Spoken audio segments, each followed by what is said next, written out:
Welcome to Surf Dudes with Attitude, a side project. This is Pete from New York City. Hello. Hello, and this is Zach from the surfboard-shaped state, even though we're not going to be talking about surfing one bit this episode. More than because it's a side project. No, and we're just and Mal, our amazing guest from last week, they're just in the studio with us right now. So look at this. Didn't even need an introduction. You've already outgrown the ranks. I think you are our only returning guest thus far, right? How exciting! That's back to back. I don't want that to take away from the caliber of guests that we're getting, but it's still a huge honor. I feel honored. Well, welcoming back. Mallory is back in studio. They're going to be helping us talk today about ALF, Alien Life Form, the show that aired from 1986 to 1990. I had forgotten that it was this deep back in the 20th century. So in case you're first tuning in, we are Surf Dudes with Attitude. We usually check out an episode of California Dreams and kind of dissect all the musical components of the show, whether they fucking have it or not. But every once in a while, we get in our little Cessna. We fly to a different part of the country or the world, and we talk about another show with some band-centric qualities. What are the other ones we've done? We did Who's the Boss? We did Full House. We did Who's the Boss. We did Gem. That is an upcoming episode this season. That was really fun. Damn, the show was actually tight. Yeah, because I was very familiar with it, but hadn't really watched much. And since Mal and I have watched it a lot. Oh, hell yeah. We've been watching it regularly. Yeah, we're fully invested in Gem. If you all find an episode that would make sense for this podcast, you both can write to us at surfdudeswithattitude@gmail.com and let us know, okay? We can? Yes. How exciting. That's right. I mean, you're allowed to email on here twice. We've been emailing nonstop. I'm allowed to email. Hey, we got this episode. Speaking of geographical locations, where does ALF take place? You know what? I forgot to look that up. Oh. Should we look? Oh, George, no. George, look it up while you're not on. George, we miss you. George. We miss you. I mean, it's somebody should look it up, but I'll look it up. It was pretty obvious that San Fernando Valley. It's in California. It is in California. That makes sense. Not too far from where our Surf Dudes with Attitude reside. Down the street. Is next door to Sharky's. Is San Fernando, is that close to LA? Genuinely asking. San Fernando Valley. Hold on, I'm stalling. This is the Ask Jeeves podcast, just for anybody that's first San Fernando Valley is indeed an area in Los Angeles. Okay, so we wouldn't even need our Cessna plane. We could probably just take a go-kart. Well, we might to avoid all the traffic. You know my God, the 405 is crazy. Oh, get out of town. I'm going to rollerblade, personally. That makes sense. Well, if you're Tony, you don't know how to roller skate or rollerblade. So, yeah. Anyway, you have someone push you. I'm not sure where we found this. This might have been one of our fans that sent this one in, but ALF, the 8th episode of the first season called Don't It Make My Brown Eyes Blue, is an episode that's, I guess, a little band-centric, but either way, we're going to talk about it. And Mallory, a professional puppeteer, is that accurate? So they're going to talk to us about the ins and outs of puppetry. I'm excited. This is a weird one. This was surprisingly a little difficult to get through. The show did not age well. This show is awful. No, it's bad. Oh, I have so many things and thoughts to say. Like, I mean, on a professional and personal level, just as a human, I was a little offended at some of the choices here. But I mean, were you familiar with the show? Yeah. Had you watched ALF before this? I don't remember. Moi? Me? Yes, I did watch this show. I remembered a lot of key points. I don't remember this episode. but it's possible it's mashed up in my scrambled kid brain somewhere in the recesses. But I do remember more like the behind the scenes drama and how much everybody hated working on it and how much of a nightmare it was to actually film because of the logistics. And then I know it's like this small little person that actually played Alf when they were not in puppet form. They were like a circus icon, and they died years ago. And they had a little tribute to Alf that was just as weird as the show. But to answer your question, I wouldn't say I'm an expert, or a novice. I'm somewhere in the middle. Yeah. Okay. What about you two? Did this make the cut, Zach, in your household? Never, not once. Yeah, I mean, they didn't really. Never seen Alf. I've never seen Alf. I mean, I was vaguely familiar with it, just like I've seen what Alf looks like, but I didn't know what it was. If I'll be honest, I didn't know it was a show. I've seen that puppet. I've seen his face, but I didn't know if it was a show or a movie. Did you know Alf was like an alien? Did you know that much? I didn't know it stood for alien life form. That's fun. It's Alf. His real name's not. His real name is Gordon Shumway. Wait, is that true? Yeah. Yeah. Yeah. Is that his surname from Melmac? Is that? I guess so. I guess That's so. for real. Yeah. I've never seen it. It was just before my time as well, and I don't think it was in syndication at any point in my childhood. Did he change his name because he was ashamed of his heritage or something? I don't understand. No, okay. I feel like we'll get to it. You're just kicking a can down the road. But okay. Well, no, okay. So we ended up, because we watched the episode, and then immediately both of us were like, I feel like we need to see the first episode for context. So because it just was so bizarre and so hard to get through, that I was like, I feel like we need context for this. And so the dad is the one who comes up with Alf. Like, he calls him an Alf, and he's like, alien life form, because that's a common phrase used. Yeah. So it's really the dad who comes up with the name Alf, and they just start calling him that, I guess. Okay. Yeah, so I don't know where Shumway comes from, but Gordon, he's like, in the first episode, he's calling his friends, and he's like in the same. Have you seen the first episode? Do you know? Okay, so when I went to stream this, it automatically played the first episode. So I did see the first minute and a half, and it was the entire thing was an exposition dump, because they're like, look, we need to get people on board with the idea that there's this fucking furry alien living with a family.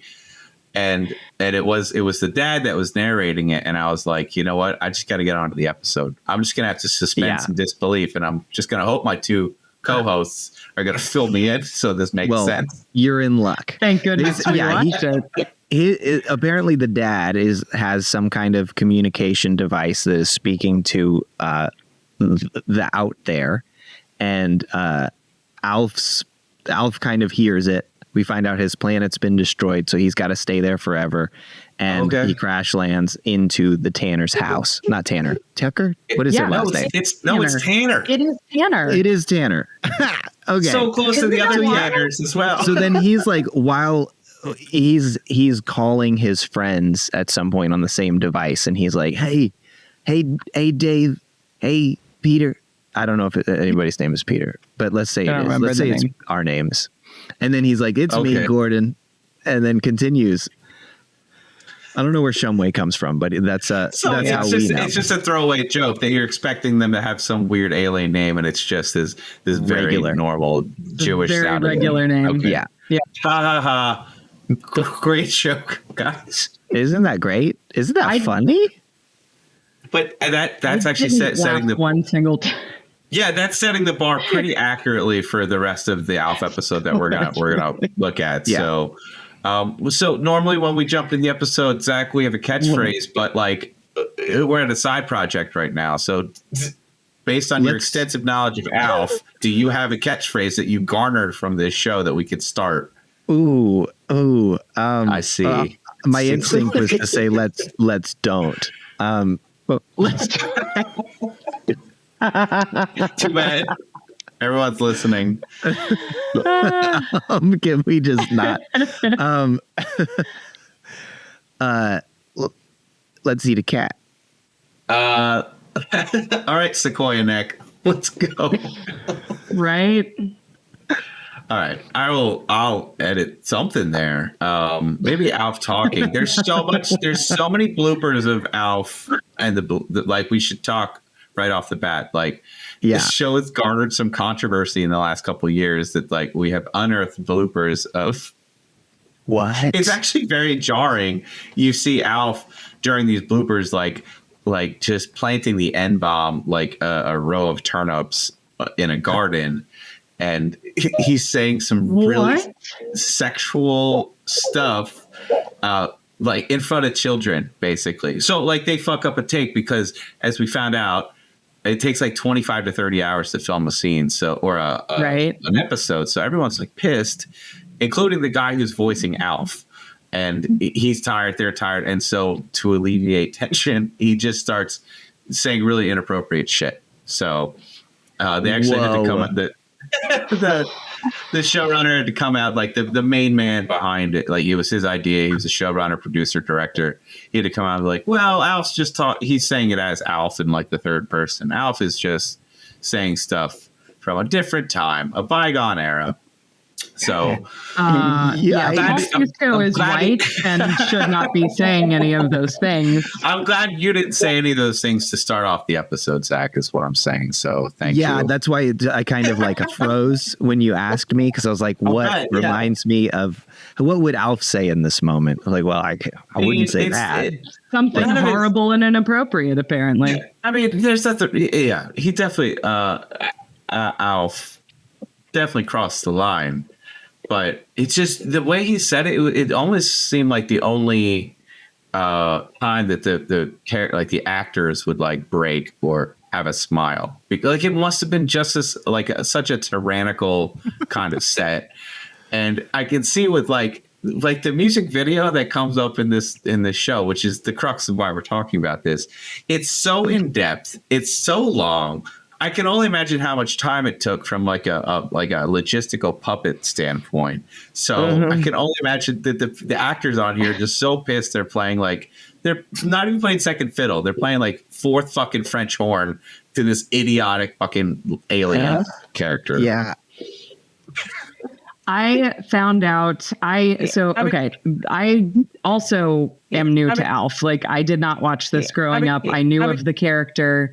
I think I remember asking, I have like a vague memory of asking my parents if I could watch it at some point, because I was pretty little when this was on the air. So it's like, definitely was not appropriate, like age appropriate for me at the time. But I remember there being this kind of like, no, that's not for you to watch from my parents. So I assumed they watched it at some point. But so because I'm not familiar with it, I went on at least a mild deep dive, a shallow dive, if you will, just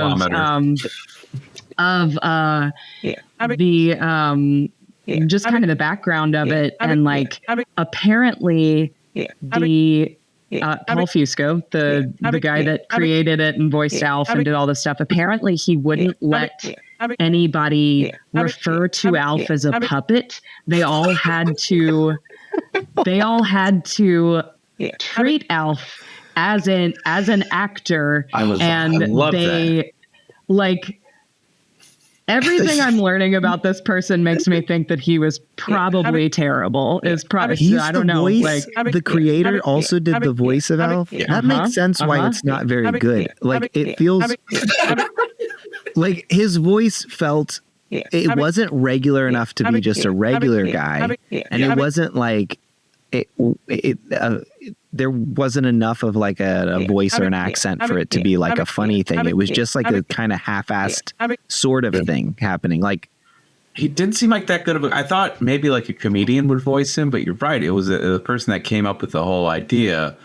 So that's just like egomaniacal that you're like, I'm going to direct it. I'm going to write it. It's my character. Yeah. I'm going to make the actual puppet, and I'm going to do all the comedy. And a lot of it just seems like improv.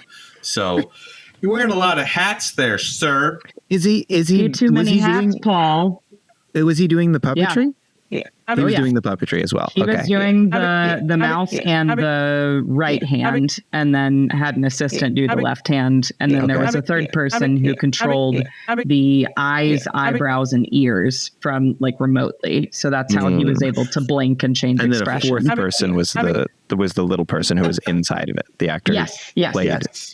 It takes a village to make Alf a person. So, so your story, real quick, reminded me of, if you guys like Roger Rabbit. Who Framed Roger Rabbit is one of like the best movies ever made. It's I love it. But the guy who just voiced Roger Rabbit demanded that he was on set at all times, that Roger Rabbit was supposedly in the scene, and he would dress up as Roger Rabbit, and he would do the voice of Roger Rabbit, even though they're like, dude, we're going to do this in ADR. We're going to do this in post or looping.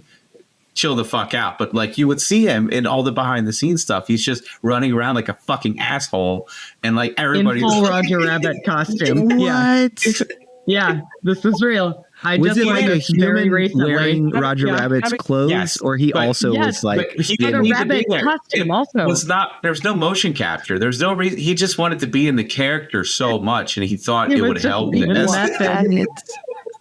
He's a great voice actor performer. Was his physical comedy voice? It doesn't matter. It wasn't on film ever. It's not like they didn't cross reference it. There's no reason for him to be there. So it's the same thing. It's like you treat, like Alf is Daniel Day-Lewis over there. Like you have to treat him like an actual actor. Yeah. He's getting into character. What's his motivation? Wow. Well, and also to Zach's point about the voice, I also read that apparently the voice was like a knockoff. He had based it on Rolf the dog, like the Muppet, and couldn't do it because it hurt his voice too much. So like the earlier episodes, Alf has a scratchier voice than he does later on, because he just like was doing a knockoff voice and then gave up because it was too hard. So, that is amazing. It also reminds me of Kevin Costner in Robin Hood, Prince of Thieves, where the first 10 minutes he's trying an English accent, and you could just see somebody behind the scenes going like, just forget it, man. Nobody can give a shit. We don't have Nobody can. And then for the rest of it, no English accent, and it's just chef's kiss. I love it. So before we jump in, this is Surf Dudes with Attitude. Check us out at CaliforniaDreamsPodcast.com to support the show on Patreon, or surfdudeswithattitude.com to check out all of our stuff. And, George is much better at this stuff. We really miss him. He's away on a family thing, so he's going to be back next week. But please hit us up at surfdudeswithattitude@gmail.com and let us know any other shows you might want us to do. Anyway, I didn't know we're not starting at Sharkies. Just so you know. Which is the weirdest part. We're starting this 8th episode of the first season of ALF called Don't It Make My Brown Eyes Blue in their kitchen. So, Mal, I have a logistical question. Apparently, every single room that we see, it had gaping holes in it because people were standing underneath there, right? Could you spot where they were, like in the kitchen perhaps? Because I noticed there was like lines where like nobody crossed. Is that where somebody's like standing in the pit to hell? I assume so. The only scene that I pointed out to Zach while we were watching is it was actually in the first episode, not in the episode that we watched, but they shot a scene with them sitting at the dinner table.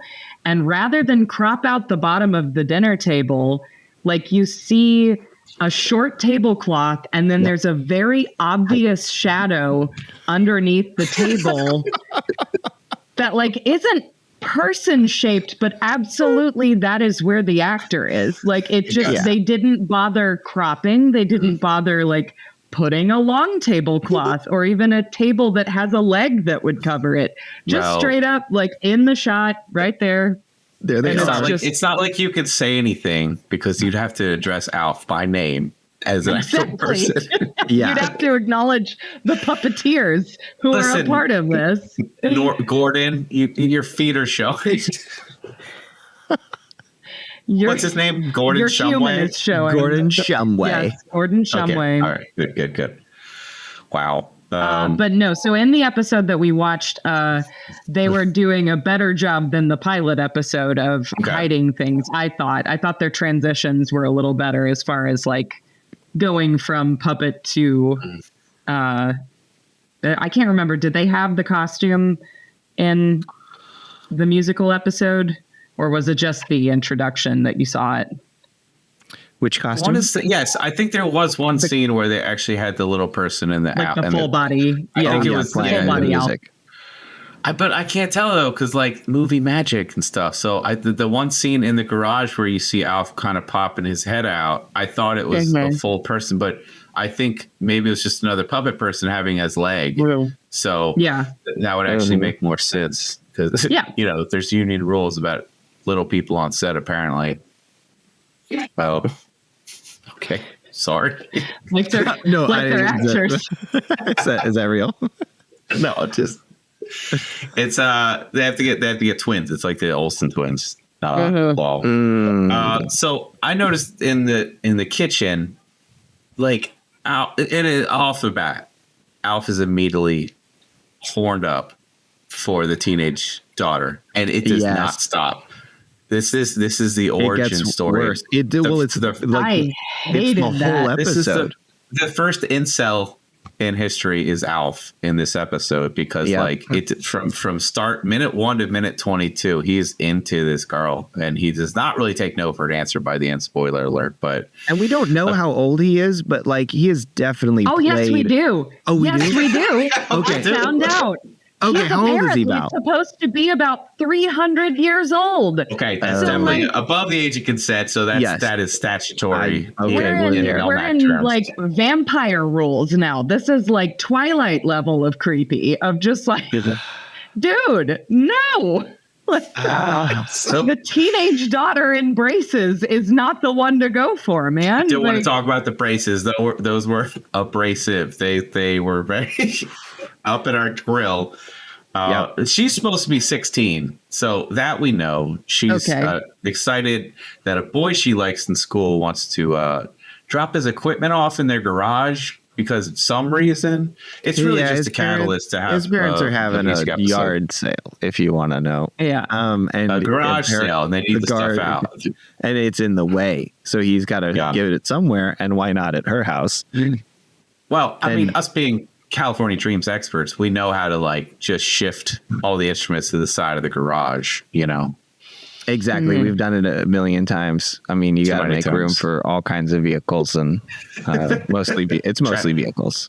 And sometimes a boxing ring. Motorcycle. I had a boxing ring. That's right. Yeah. So, I guess this is the cold open, right? Because the intro actually comes after this. The intro, which is like this weird POV, no pun intended, gonzo kind of porn. It looked porny. But is this, my question is, Alf, like, is he perv throughout the whole show? YouTube might not know, but I'm asking rhetorically. Who knows this answer? Someone help us. We started, I think, the first episode of season 4 real quick to just like, how did it progress? Let's jump to the end and see where it goes from here. And we didn't really get far enough to notice anything except for the daughter got her braces off. Okay. The daughter doesn't have braces, and their new intro includes shots from the music video. So that's right. Yeah, from this episode, the intro is changed. He instead puts in like a VHS of a bunch of their shenanigans together. So he's a voyeur, because the VHS thing is a big part of every intro, and I get it is. Is it saying anything in the first episode, the pilot, that says like I have to document this stuff for people back on my planet whenever I get there? Not in the first episode. I mean, who knows? Maybe in the second or third. But yeah, it's a very 80s sitcom-y intro. And it's slightly unique. Because it's the POV, like he grabs a camera, he walks by the mirror so you can see that he's the one holding it, and then he goes and just like surprises each family member, and that's their intro. Yes. So it's like Dad's busy like reading the paper. Mom is showering and is just like, "Get out of here! I'm naked," and it's hilarious.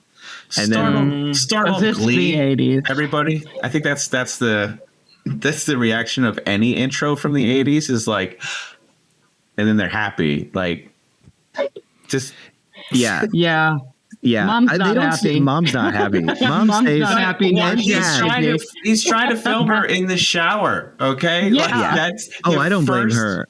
Time we meet Alf in the intro. Yeah, it's But I not gotta great. say, Yeah, no one's Fucking- happy to see him except for the teenage son, or the little, the young son, not the Child son, teenager, yeah. the child son. Not even an. I don't know how old kids are. I mean, I gotta say though, the intro, that slaps. Like there's It's some pretty nice sick. fucking bass work in that song. Yeah, for sure. The cat was not happy to see it because that's a whole reoccurring thing. Is he's trying to eat the that cat? is, of course. They eat Yeah. cats on his. It's like later. planet. Is he eating a cat later in this episode? He's just got a dinner plate full of bones, and they don't look right. Yeah. That's what it is, right? It's just casual cat homicide on this show. Probably. Yeah. Oh, They end up giving him yeah. like wet cat food in place of a cat for the first episode because he's like, "What do you eat?" Not And even he's the like, food. "You got It's any the can. cat?" Yeah, Yeah. it's just the can. It's not even the cat food. It's the can. Oh. Zach, did you attempt an Alf impression just now? Yeah, you got Because any cat? We eat cats. You got any cat food? You got any cat food? No, he's If doing it's like good, an you have to almost do it. Rodney Dangerfield. Yes, But very it's Rodney not. Like it's to Dangerfield. do Rodney Dangerfield is far more exaggerated than he's doing. Like I wish it was more or less. Like if Yeah. it was just a really regular guy, that would be funny. Mhm. Like Garfield is like a regular guy, like Just a monotone, regular like crotchety that's what's guy. Yeah. funny about Garfield is like it's just like he's a character that's just doing nothing. No, it's Garfield's hilarious because he likes lasagna. Okay, I know. I love it. I can't get And enough hates of that. Mondays. And he hates Mondays. I can relate to both. That's right. Same. You know, not It's this weird Monday. he never eats lasagna on a plate. It's always just right out of the oven in the tray, in the deep dish tray. That's Yeah. It always upset me. He didn't put it on a plate, but it's more things to clean up. Is maybe Exactly. the- As someone who likes to consolidate the amount of dishes to like minimize dishwashing, I feel that. yeah, you get him out. I I mean- absolutely get it. But And, I've always loved Garfield, so and dishes full. so of- maybe I learned that from him. Huge You know? face. Yep. So we're gonna jump to the garage where Can we we let's see. keep talking about Garfield. Let's talk about Garfield instead of Alf. If Garfield has a fucking band episode, I would totally just jump ship at I this point. But guarantee you All right. there is a You- band episode of you Garfield. need to look on USA Bring me courtesy back for Garfield. that. Okay. Yeah. Bring me back for the Garfield episode. You both don't want to talk about this. I love it. In the No, I'm garage, just gonna shit on it a lot. Lynn is helping this cute 25-year-old looking boy, Scott, carrying some equipment. I see a PV combo amp, 2 guitars, drum case, and then they bring in a mixer. So is this band recording their... Is this foreshadowing that Alf is going to record something?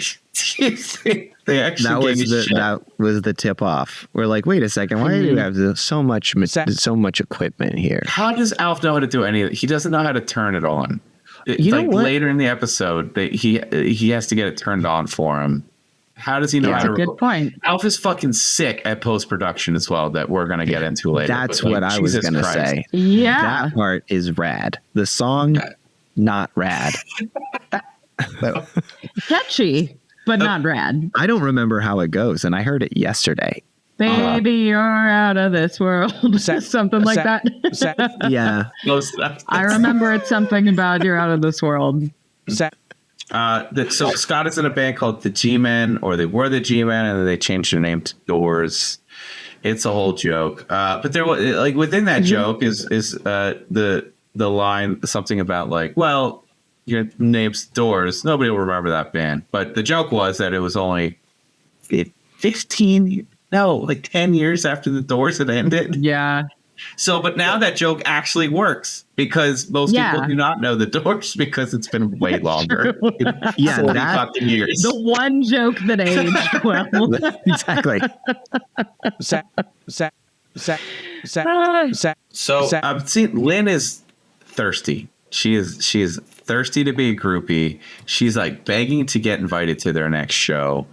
She finds this boy just super cute, and he's into it too. I was also really glad. like, you don't have to be invited to go to a show. That's true. I think they want to feel special. I guess so. Yeah. You both But you are could just go. hands.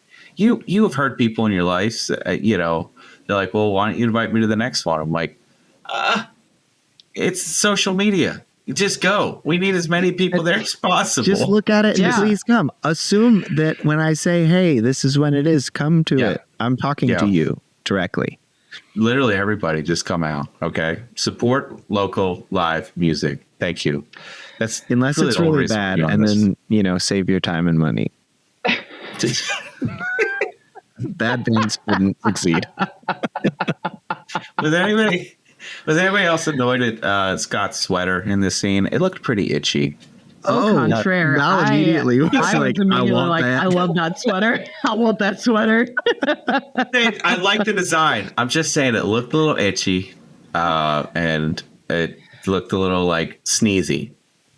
Having owned many and currently owning many a sweater from the 80s and 90s, because that is my aesthetic, I can say a lot of them were made not so itchy. Like they actually age better than some. So I think that one looked like a softer sweater. A fine looked like it just gets better. Yeah.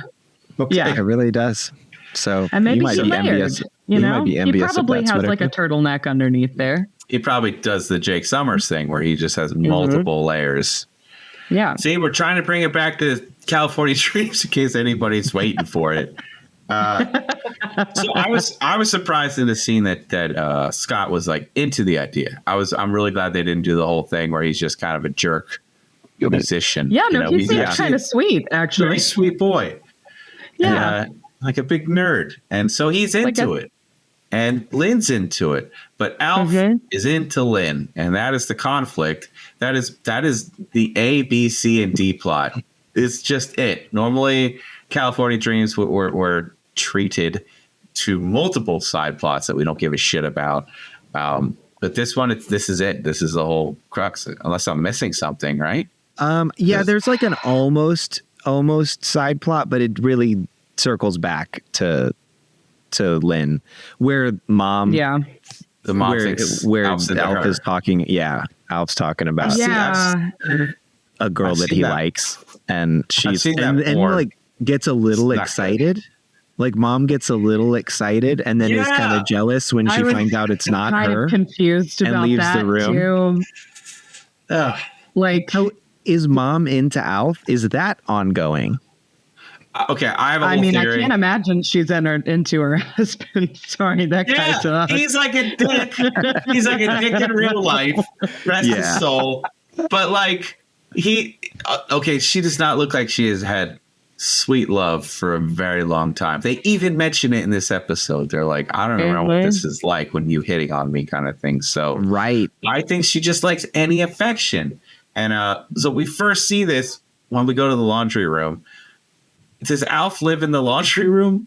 Is that his room? Okay. Yeah, he lives like in the basement. Okay, that's established maybe in that first episode with all the information. Okay.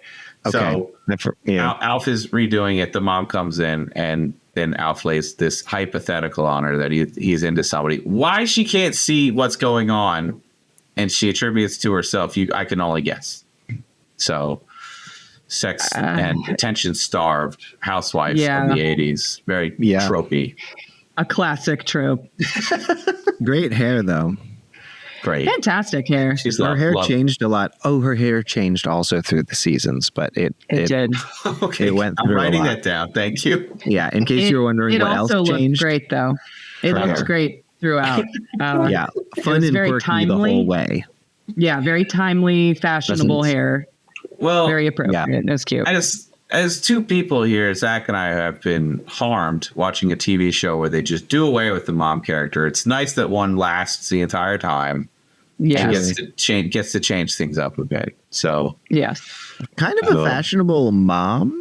Also, Okay. Very fashionable mom. like, and kind of like, I don't know, for a sitcom, I feel like a lot of sitcoms like have moms be more regular. I think that might be the sitcoms that you did end up watching growing up. I do feel like in 80s sitcoms specifically, moms were very fashionable. Like if you think about like, I don't know, I'm thinking about like Growing Pains and The Cosby Show and like a bunch of sitcoms from that era. I feel like moms were always very fashionable in the 80s. And then in the 90s, you had more like Home Improvement and Roseanne. And, you know, it was like much more like true to life of like not everyone is super put together when they have a million children to take care of. But well, you know who else is hot? who else is hot, Pete? Connie Chung.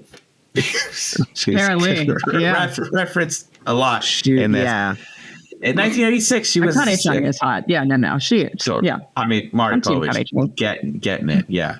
Come on now. But she was. You are the father.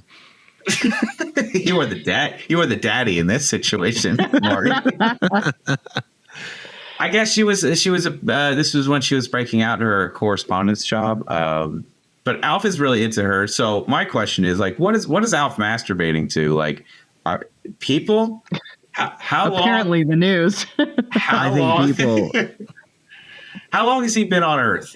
So he's just immediately rewired his brain. 8 episodes. Yeah, like Alf's little basement definitely has like posters and calendar girls. Like he's like, hey, we don't go into Alf's room. You know, God, we stay out of that corner down there. Yeah, we can't. You don't go there, kids. So, is this like is this the Howard the Duck situation where he actually has like human genitals that are like kind of morphed into what his body might be? I didn't know that was a part of Howard the Duck, and I don't like knowing it now. There's duck boobs. Look up duck boobs. It's upsetting. I don't wanna. Howard the Duck gets a feather boner. It's upsetting. Wait, he gets a feather boner? I hate that when he's having sex with Marty McFly's mom. It's real graphic. Thanks, George Lucas. Wait, what? I haven't seen Howard the Duck. Is that next? Yeah. Luckily, there's no musical elements. I would not do Howard the Duck, even if there's a whole fucking almost famous plot with Howard the Duck. I'm not doing it. Wait, there are duck boobs in it. There's right? duck boobs. Okay, yeah. I've seen that. I don't like any of that because of the internet. Sex. But yeah, because do they have corkscrew penises? They do. That is the question. They do. He has a condom in his wallet. That is like a scene in Howard the Duck. I'm so upset. I hate it. I hate that so much. We're doing everything we can not to talk about Alf, and I want to try to stay on track here. There's just not. Go ahead. Let's go back to Garfield. He's so much more wholesome. Never saw what Garfield's dick looked like, did we? He's always in that bed that's way too small for him. So my question is, this is the scene where the mom, I forget her name, she thinks Alf is into her, and she finds it very flattering. But why is she encouraging this? Like it only has one outcome. Yeah, I don't know. I didn't like it. I didn't like how she handled it. I didn't. Yeah. No. For real though. And you're right, Zach. Like later, the mom's name is Kate. Kate. And Kate gets weirdly jealous when she finds out later it's not the object of the affection is not her. But before that, we're going to the garage. Dad thinks it's just hilarious that she thinks it's about her. Dude, like he's laughing. Dying laughing. Dude, the way he's laughing at her is toxic. It's so I didn't mean. like it. The fact that she just like left because like this seems like familiar. that he was just like, oh, anytime you show a bit of confidence, like, I'm going to shoot that the fuck down mentally. God, he sucks. As though that man has room to mock her. So, all right, before we get there, you know that the actor got like physically assaulted the ALF puppet on set. He got so mad, and they had to tear him off of this puppet. He was physically like fighting. So, Mal, the puppet. From a logistical standpoint, is he fighting? Like, he's standing up. Whoever the puppet is at least a good yard below him, right? Is he fighting down? And is the guy still holding the ALF puppet? Is he staying in character, or is he like? Yeah, is he having to dodge? Max? Oh Like, my God! I hope he stayed in character. I feel like based on what we've learned about him, he probably did. Right? Like, I feel like this guy is so invested in his puppet being not a puppet. Like, I imagine he did. Just like he probably egged him on. Like, I wouldn't be surprised. Yeah. But yeah, that means he's fighting like this. Like, it's just, it's got to be him with an arm overhead and an arm here. So he's just flailing his arms. Like, that's the only explanation for what that would have looked like. And God, I hope there's footage somewhere. I want so badly to see. It was on that. set. Like, it was on. I love that even more. In my mind, I was thinking he just like ripped it off of the puppeteer's hands and was just like full on fisticuffs. Is what you're just like stomping this rag of. Or he's like a hockey player and he throwing his mitt down, like he's throwing the ALF puppet down and then they're just going at it like mano a mano. Honestly, either one is funny to me because like just the fact that it was so. Like the puppet was given so much humanity on set that he did attack, like in the thing that we read, it did say he attacked the puppet, not the puppeteer. So the fact that he directed his anger towards the puppet and not the guy that was making it so miserable is hilarious. It's like a transference of evil. Like he has anthropomorphized ALF into being an actual person. I mean, I did read that Max Wright, the actor who played, he just like the last day of filming, he just left set, Irish goodbye. He just did not say goodbye. Like after 4 years. And I heard that the last episode is like a major cliffhanger. ALF gets discovered by the United States government, and then they just were like, nah, no more. Bye. They did make a movie 6 years later to resolve it. Yeah. About it. Which are we gonna? I want you two to watch since you're already on this train. I'm gonna wave goodbye at the station. I don't know if I can watch it. I don't think I can do more ALF than we did. I need to know what happens. Irish goodbye. Unless I find the footage of him attacking the puppet, I think that's the only ALF I'm willing to watch after this. That's the only stinger that you want to watch. So ALF is in the garage. He's dicking around. He gets the thing on. He shows this poem that he wrote, and the dad is reading it. And I'm like, this is about his daughter. And he's into it, you know? At this point, he doesn't know it's about his daughter, but he's encouraging ALF to like, hey, go fuck that human being. I'm all about this. But I will say, a point to this show over California Dreams, he says he's going to play something in E flat. I'm pretty sure that was E flat. I'm pretty sure that was him playing. I'm going to look towards the key player. All right. I think so. And I will say that overall, before we get to it, Zach is unsure, but like, I think this is more realistic on bass this entire episode than all of California Dreams. Oh no. Oh, poor Tiffany. Oh my God. I was definitely like thinking about the different awards, and I was like, yeah, I mean, drummer ALF still gets to Tony. The fills are really close. They're really good. They're really close. They did a good job with the instrument, like with the actual musicianship on that music video, I will say. Yeah. At least the drums. Yeah, good. Yeah. at least they're syncopating, which is important. Which is important. They do not do on California Dreams. But okay, before we get to the only good part of this episode, back in the living room. Okay, just real quick, I want to say the kissing scene where the dad tries to lay one on the mom. It was brutal. It was. I don't have a word for it. I think maybe Germany has a word for it that I don't know yet. But he leans in, and I could like smell that kiss from here. It looked uncomfortable, and the mom was wanting it because she's just so starved for any kind of attention. And I don't know, maybe because like after he beat her down, he's like, now I'm turned on by you because like you were vulnerable. And I was like, I hate this relationship. I can't wait. That guy made my skin crawl. It's awful. Yeah, I think you cringed and I audibly, recoiled from that scene. Yeah, I was like, oh. There's no chemistry with them whatsoever. No.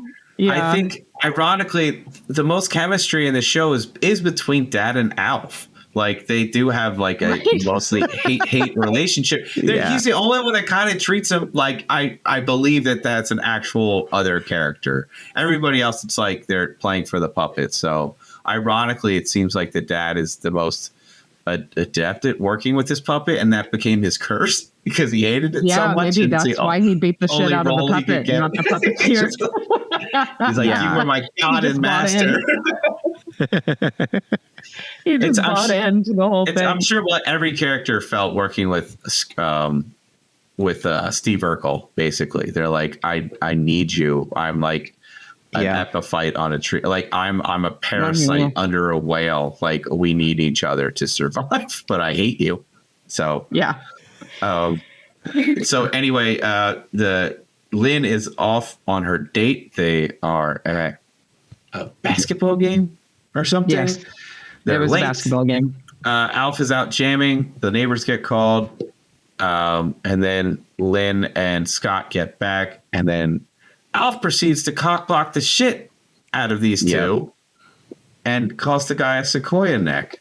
Yeah, pretends to be and refers to him father. as zit-faced, which was like... He has beautiful skin. That guy has gorgeous skin. You can't say that. You can't say that about that 27-year-old teenager. He has beautiful skin. That's right. At least get an insult right. Like if you're gonna insult him, like come up with something better. But also sequoia neck. Like if he was like a linebacker, that just means you have a big neck, right? That doesn't make any sense. I mean, Alf definitely saw them because in the first scene of the garage, Alf is eavesdropping and sees her with, and there's a whole stupid bunch of gags that none of us laughed at. So he knows what he looks like. He can see that this is Captain Clear Cell, beautiful skin, and his neck is a normal size. Like he's very normal, he's a nerdy musician. I don't understand. A sweetheart, a weirdly sweetheart musician. Yeah, that's us. That's what we should have called this podcast. Weirdly sweetheart musician. Yeah. I mean, it would take some work, but that's the beta version. Sure, yeah, it's not bad. So Scott eventually leaves because he is convinced that Dad doesn't like him, and whatever. And so they go inside, and this is where I think Alf is eating a cat because those bones are pretty big, unless it's like a steak or something. I demand an answer, and if you guys can't watch every single episode to answer me, I'm upset. He does. He is like constantly eating. Like that is a joke I think that recurs a lot. Is that he's just constantly eating, and so like maybe it's a stray. Maybe it's. I think the stray thing might be accurate. What was the cat's name in the show? Lucky. That's got to be. He's a joke. Always trying to get it lucky. It is a joke. Yeah. Does he ever get? Does he ever go outside? Was my question. It doesn't. Alf doesn't seem. Well, I mean, he goes to the garage, but like they hide him from the world. They have to hide him, right? Being hidden, right? So because the general comes from the United States military, shows up in the first episode, and they do. they're gonna sell him out, and then mom doesn't. Mom is like, Mom doesn't, which is like, why though? Dad, I don't know. Because mom has a crush on him the whole time. Mom has a crush on him. They are describing doing like horrible things to him, so it is like, okay, whatever. Yeah. But I don't feel like that would translate to now let's let him live in our basement. You know, like that feels, now he's a part of the family. It's like, no, just, I don't know. Well, until mom has a big plushie. Mom has a big plushie king, so maybe that's it. Exactly. Who doesn't? Dad's like, Dad agrees or begs the rest of the mom to allow Alf to stay until he fixes the spaceship so that he can return. Right. Yeah. Where's this the is in fucking the first spaceship? episode. It's crashed into their house, which garage. I'm sure is like, how big is this fucking spaceship? Visible from the outside of the house. Well, I don't know. We only really see the window, but it like crashes through the roof of the garage. And he can't fix it because he doesn't have the right parts. And then it turns out that he couldn't go home anyway because his home doesn't exist because it exploded. Yeah. So basically, I'm saying all this because what would you do? Alf's been displaced because of genocide. It's like a war-torn planet. Yeah, what would you guys do? Has been pulverized. If Alf showed up at your house and you don't know, the worst he's done so far is maybe try to eat your cat, but you're kind of like, I don't know. He seems to understand reason. When you say don't eat the cat, he does listen. Yeah. He's not happy about it, but like he sounds like a normal fucking Brooklyn guy. I would be weirded out that he knew the language, you know? Yeah, I don't trust Alf.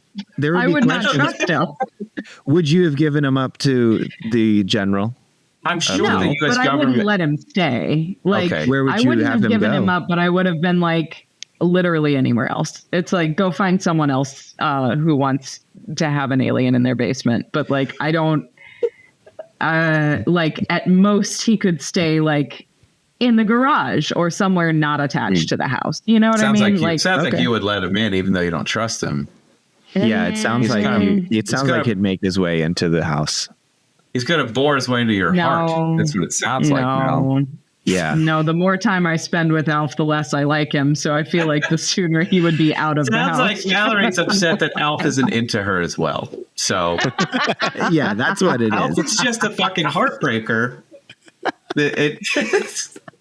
I'm really just miffed. Yeah, that it's Lynn and not me. Did y'all notice, like, when there were jokes in this episode, that it literally sounded like maybe 4 people were in the audience? Tops. Like the laughs were so. I don't know if it was like live. It was so much. There's no way that was live. No, it wasn't live. You're right because the logistical stuff to make like 20 hours to film. But the canned laughter that they put in must have been like discount bin because it doesn't sound like more than 5 people in there. And I'm like, if you're faking even the laughter, canned laughter can't like they can't even get on board with the jokes. It's actually like full canned laughter, but it just can't go through. It's like, no, these jokes are too bad. Sorry. Oh, who was it for? Because it was a little like it was a little racy adult, for a kids show. Yeah, a little racy. So I did learn a little bit about this. The part of why this show was greenlit was because NBC had several flops. Like a lot of their like newer shows were just tanking. And so the guy that produced this is the same person that produced The Muppet Show. And this Paul, what's his face? Prusco? I've already forgotten his last name. Fusco. He like was pitched this idea to Bernie Brillstein, who was the guy that produced The Muppet Show, and like won him over. And so they pitched this to NBC, and apparently the guy that greenlit it didn't like it, but his daughter did. And so that was why they like held on to it. So like it started for adults, but kids were the only ones who liked it. And so they cleaned it up as it went. So it was like it started a lot racier. And then got a little more clean and a little more like they started tailoring it more to children as it went on. but it was not originally intended for kids. It was intended for adults. Can you which imagine? Is weird to me. Can you imagine like going from like working with the best person in the world, Jim Henson, and then you have to work on ALF?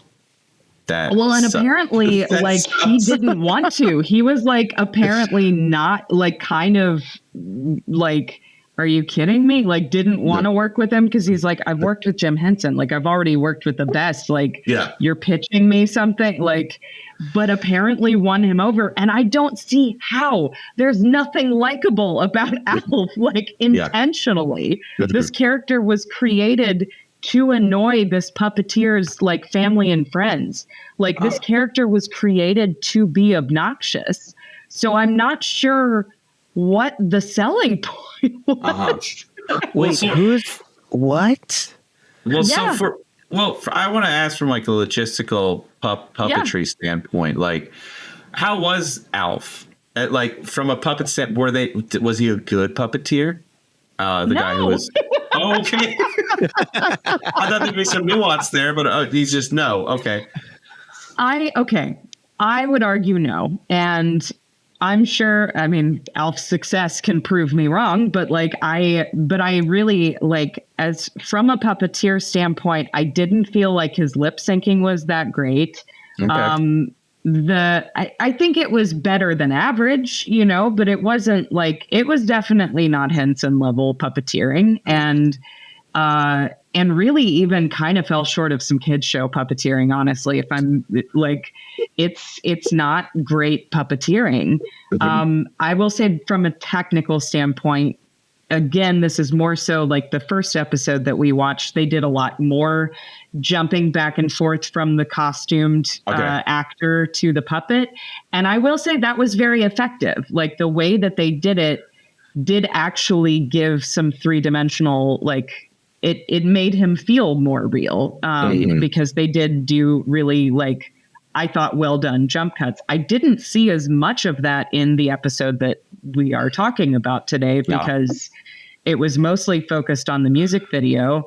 And having worked on several puppet music videos at this point in my life, I'm honestly surprised by how little they did with it from a puppeteering standpoint, because they didn't really change the angles up that much. They didn't like do fun like the costumes. They changed anti-gravity things that puppets can do. It's like you could have him on the ceiling. You could have him doing all sorts of things that like humans can't really do because he's an alien. But they don't really do a lot with him as far as like. But what can Alf alien do? Stuff?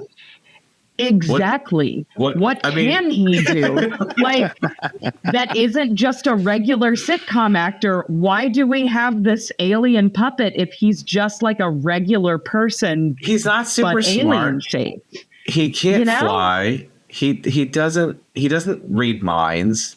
Like, what are the other aliens? He doesn't even look like an alien. And he's ugly. He's kind of an ugly puppet. He is. He is. Right, it's like bizarre to me. They made a cartoon out of this that was like much more goofy and shit. So I think that's how they took care of the kid demographic. But they were still stuck with this show that like had weirdly overt sexual undertones to it, or overtones in some cases with some of these jokes, and like none of them land.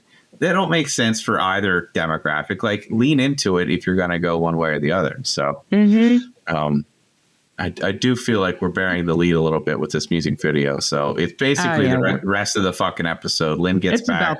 It's about time. Yeah. declares his love for Lynn. The dad is like, whoa.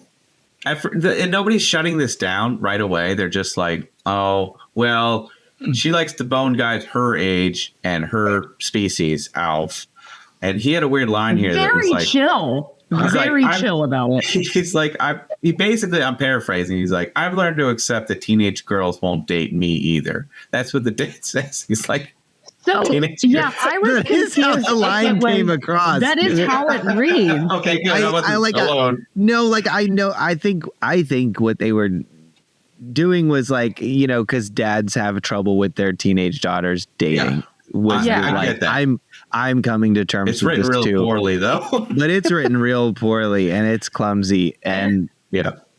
And it only makes sense if Alpha is just being protective in a father figure way. It doesn't make sense from he's trying to woo your teenager kind of way. Yeah. It's like the dad is missing the nuance of the situation. Not even nuance, the overt nastiness of the situation. Yes. It's gross. Yeah, like this is an alien that lives in your house and he is interested in your teenage daughter. 300 years old. 300 years old. Way to bury the lead there, yeah. And you're like, you probably shouldn't. That's as much. He's basically saying she's going to break your heart because it's not what she's into. So. Yeah. And then it's like, it's not worth it, sure buddy. The teenage boy knows I still like him. You know, like it's very like quick to be like, please make sure he knows I didn't say any of those things. It's like, that okay. That's the part you're concerned about of this whole exchange. I will say that them alone together. I will say that if somebody gave me this music video, I might reconsider because it is a grand gesture. It's a grand gesture. Let's be honest. Like this took planning. He's playing upwards of 6 or 7 characters in this music video. Alf pops in. Oh, the video's already in the VCR, and he's like, "This is what I made you."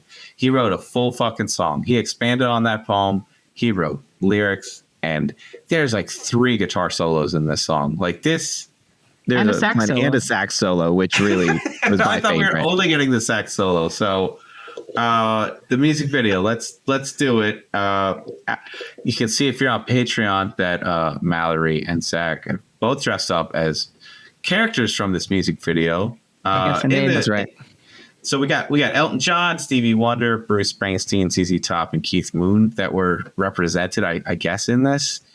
There's the sax player. I was like, oh, that's Bill Clinton. But then I looked at the year. This came out November 17th, 1986. So who the fuck was the sax player? Yeah. That's like, funny. That was my first thought too, but I was like, that's not really a Clinton outfit, I guess. So, and I forgot to look it up. Yeah, years I wonder early. Who that was.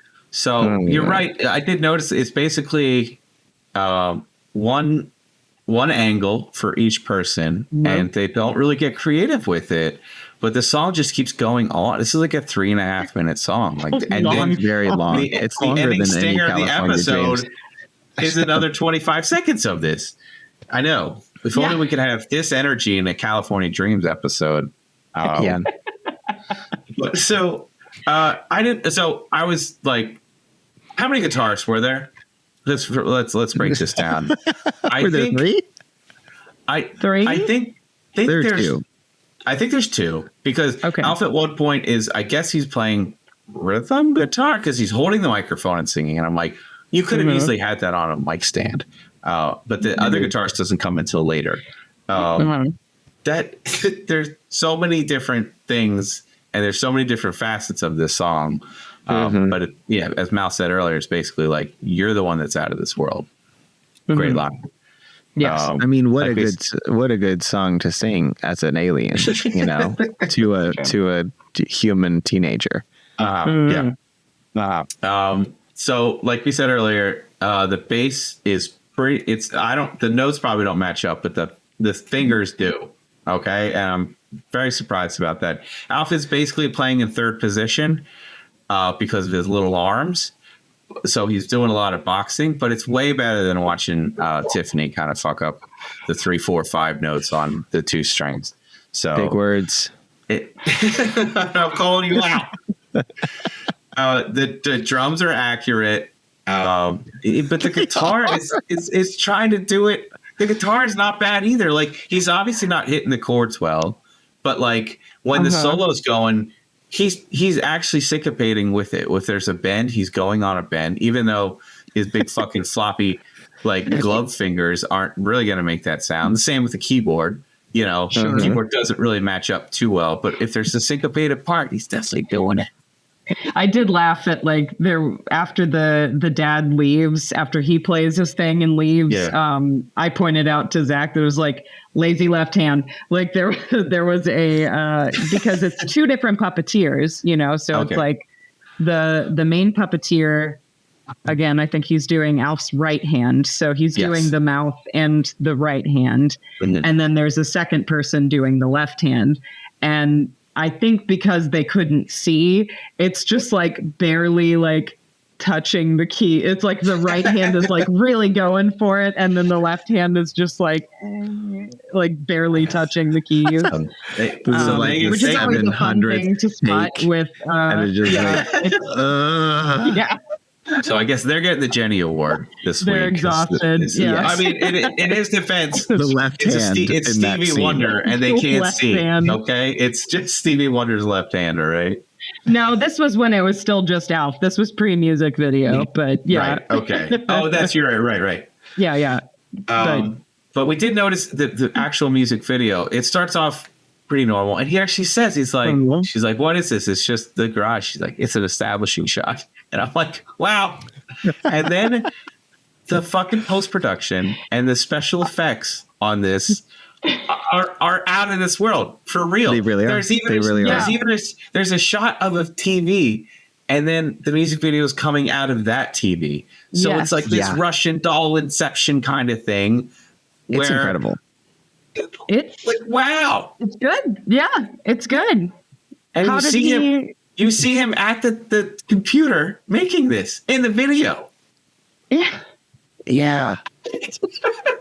There's so many layers to it. Which is layers. I think I was expecting, because the song kicked in. I don't know why I was expecting his voice to be different or to be good. Mm-hmm. I don't know why I was. It's actually him singing. Of course it's actually the guy singing, and he's just like kind of not singing, and it's not great. It's terrible, but he's a terrible performer, as we've got established, and probably a terrible person. And I'm gonna say it. I'm gonna say it confidently. Okay. He's a terrible person. 40 years. I don't think I don't think he's a great person. I think we can say safely he's not a great person.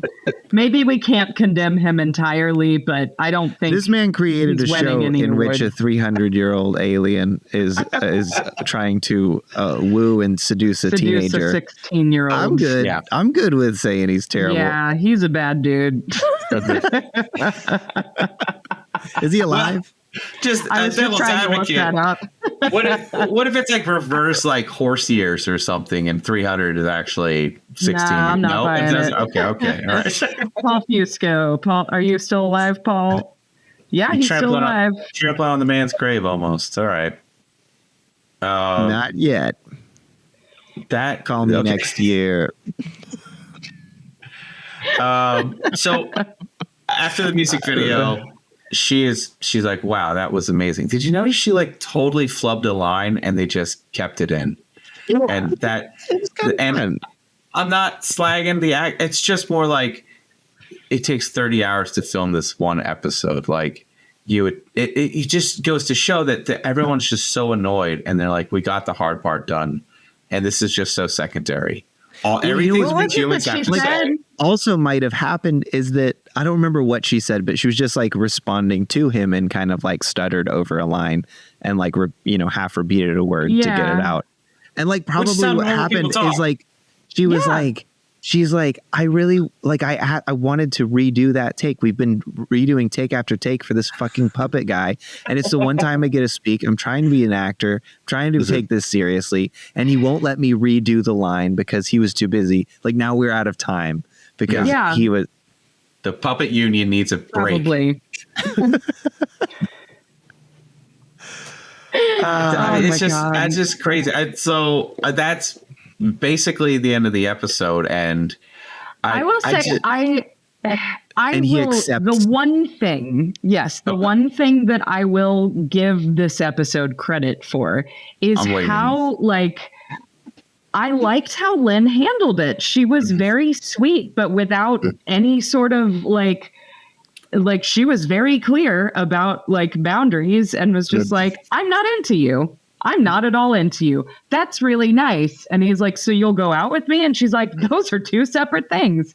And I will say, as a teenager, I probably would not have thought to put it that eloquently. Like to be like, no, this is a really nice thing that you did for me. And it does not mean that I am at all interested in you or going to go out with you, but I am appreciating the work that you put into this thing. This is really nice. And I feel like she handled it in a like surprisingly mature and like very confident and firm way, where it was just like, he was still like pushing it and she's like, no, like, you know, like she without like, bending it all. I don't know. I was very, we don't know if this continues. Like, Lynn gets the tiffy for sure. Like, this might be like a Sly situation from California Dreams where like he'll never get it, you know, and even when somebody stands up for him or to him and they're very firm about it, it's just that's his personality. And I can only assume that Alf is probably the same way. He doesn't have an arc.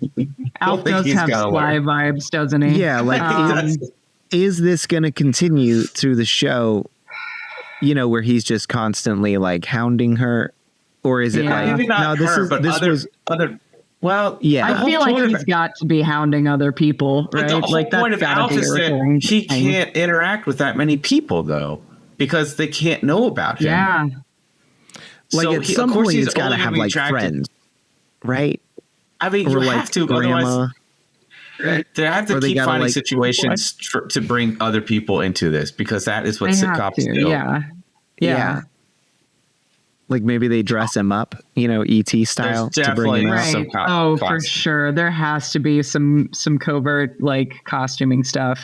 He does wear a lot of costumes in the video, in the intro for the later seasons, all of the shenanigans. He's wearing a lot of different like clothing throughout that. So, but it's like when they put the Teenage Mutant Ninja Turtles in like trench coats. I'm like, their face still looks like a turtle. Like, who's buying that? You can't go to Critters. Everybody would know. Everyone in New York buys it. I love it. Everyone. Look like a giant turtle. Clark Kent effect. Yeah. So that's the episode. On him. Anybody want to give your overall thoughts? Is like, this is your first time watching it. And last. This is way worse than I remember it, obviously, as a kid. But I mean, solid musical number, I'd say, for this, and a good chunk of the episode devoted to it, even though we didn't really get a band situation. We got like Alf making a song. I would have liked to see the wood shedding process. Alf was a band. Yeah. A one-man band. Alf was a one-man band. It's the original Zoom band, basically. He foretold the future. And Alf would be the one-man band. He's just like an asshole. Nobody wants to work with him. Exactly. But he's good at every instrument. I don't know how, but that's his special alien power. It's that, and he ripped on the saxophone. Fucking that Da Vinci saxophone solo was amazing. Yeah, he's just really good at After Effects too. Good on him. Mm-hmm. So just a couple. So you guys are going to watch it again? Is what you're saying? No, I think I expected to like it more. Because you know, it's a puppet 80s sitcom. Like that sounds like a fun concept. I was disappointed to not like it in a way. I was like, this should have been good. 4 seasons. 4 seasons and a movie and a spin-off talk show and a cartoon. And so just a couple quick and facts. tons of toys. Alf was so popular. Much merchandising. Alf was so popular in Germany that not only did he have trading cards, he put out 2 full-length albums of music. What? Yes. What? It's not the same voice because it's a what? So I'm going to put up the link in some of the YouTube videos for this.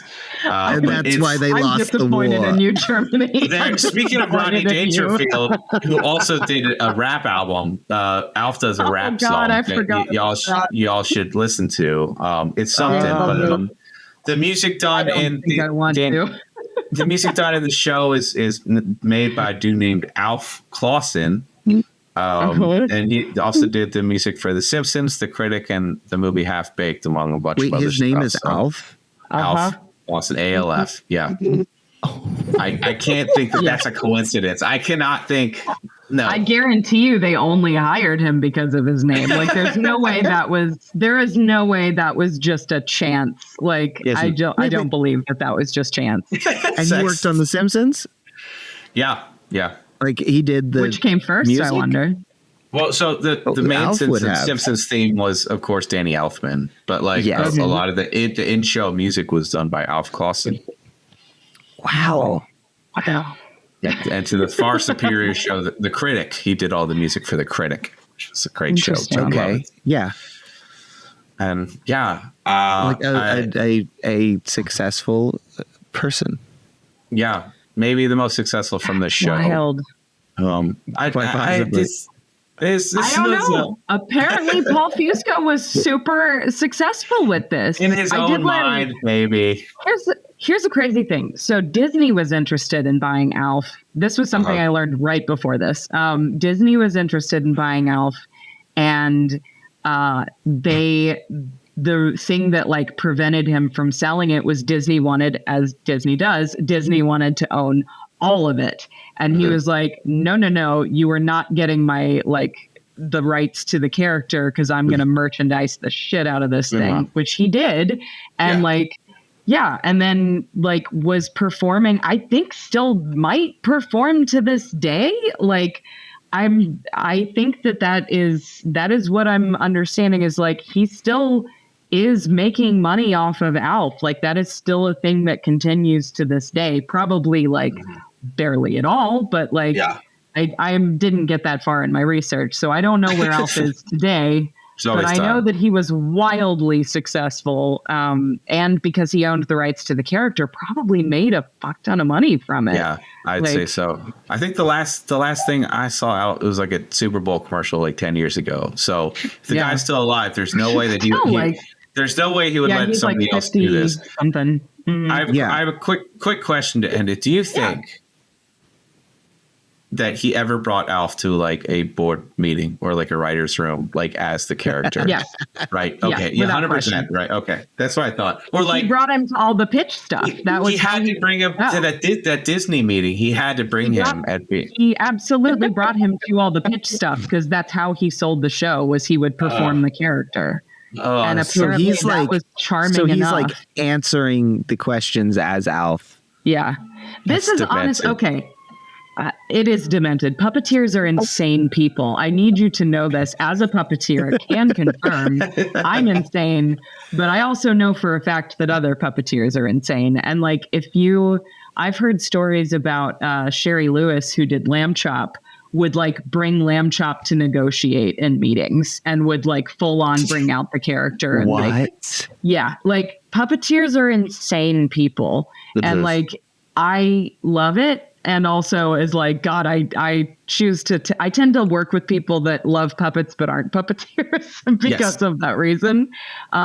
So it is a funny, tiny group of humans, like in regards to like the rest of the world, it is a very niche art form. I've been to puppet conventions and like compared to other conventions, it's very small. It's a very like, I think I've met most of the main puppeteers in North America, at least. Like it's a very small community. And like, I don't feel like this guy is a great representation of it because I think he takes it way too seriously. I think the best puppeteers are the ones that have at least a mild sense of self-awareness of so this is a ridiculous art form and like, don't treat it like a full-on human when there's that many logistics to work around. Like adding that layer of complication is just, that sounds miserable.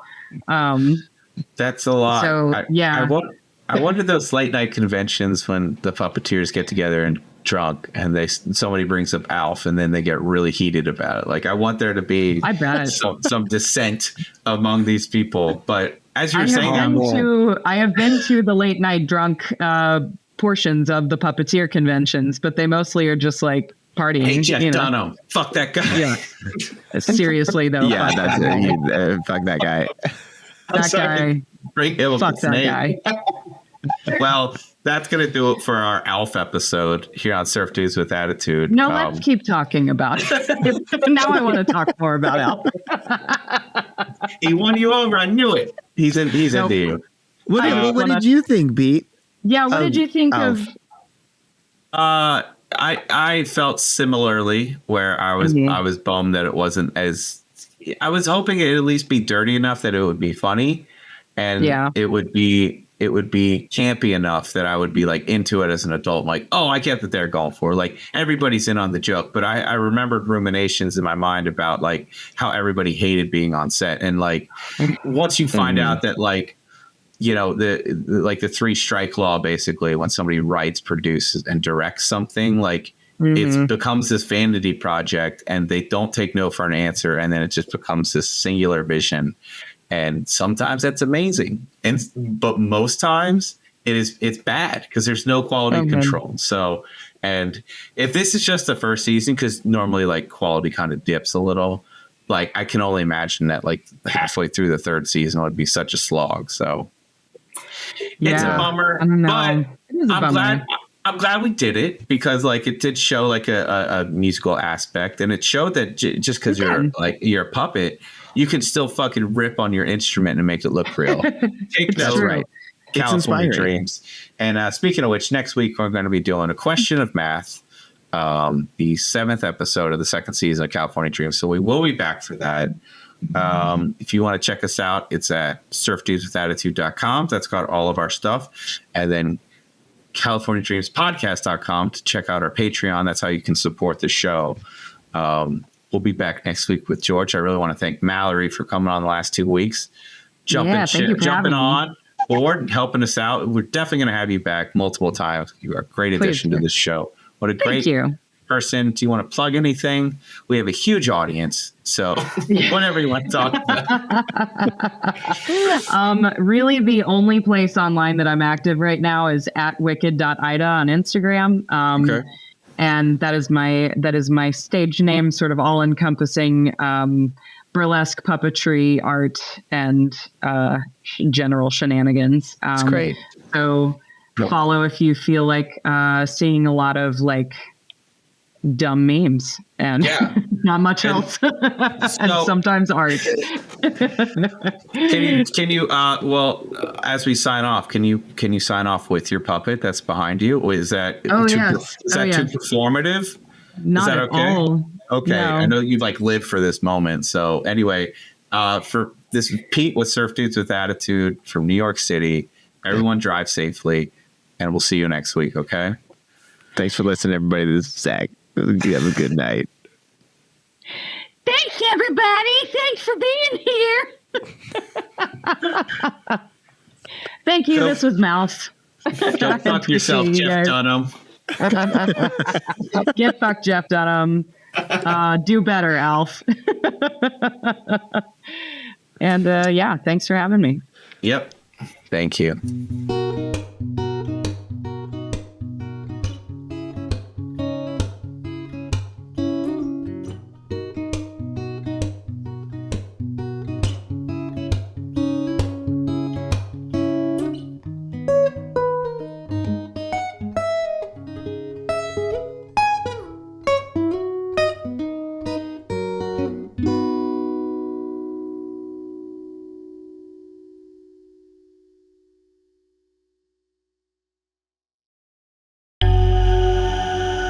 This has been a Waning Moon production.